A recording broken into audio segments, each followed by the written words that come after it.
I grew up in Cincinnati and ended up in Chicago because I went into the Jesuit seminary right after high school. I remember walking the streets of downtown Chicago, and I ran into an ex-Jesuit on the first day I was really free.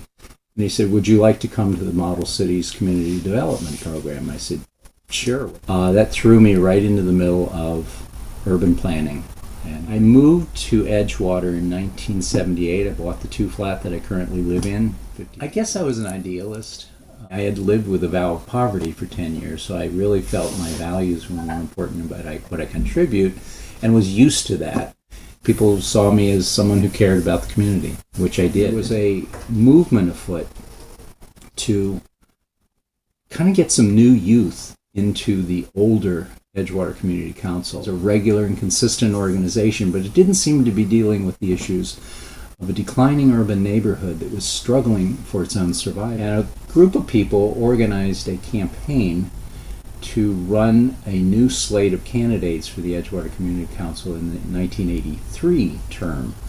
And they somehow drafted me into running for president, and it turned out to be one of the most fascinating and hardworking years of my life. It became a boom year, and the years after that were a boom year. I remember we set out a 21-point agenda, and I remember every meeting was exciting, full of controversy, full of pushing for new ideas, new directions, new causes.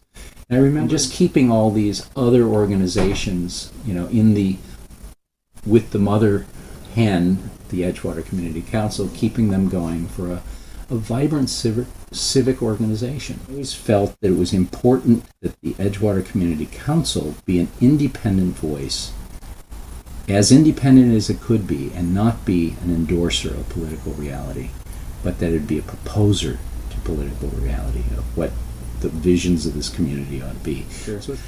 For the next 25, 35 years, everything turned around, and private development, private investment has complemented the still strong core of good assisted housing that exists along Kenmore and Winthrop, and most of it's working quite well.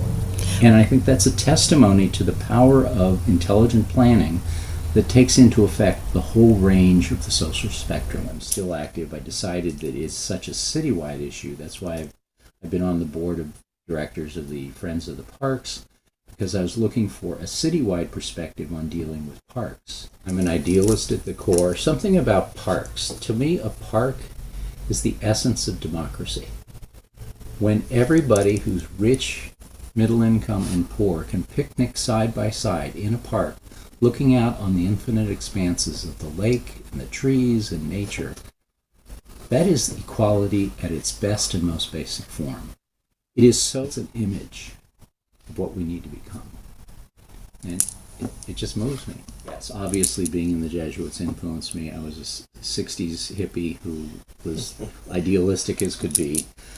But to this day, I still resonate to the message that if we don't deal with everybody in our community in a balanced way, everybody is not taken care of.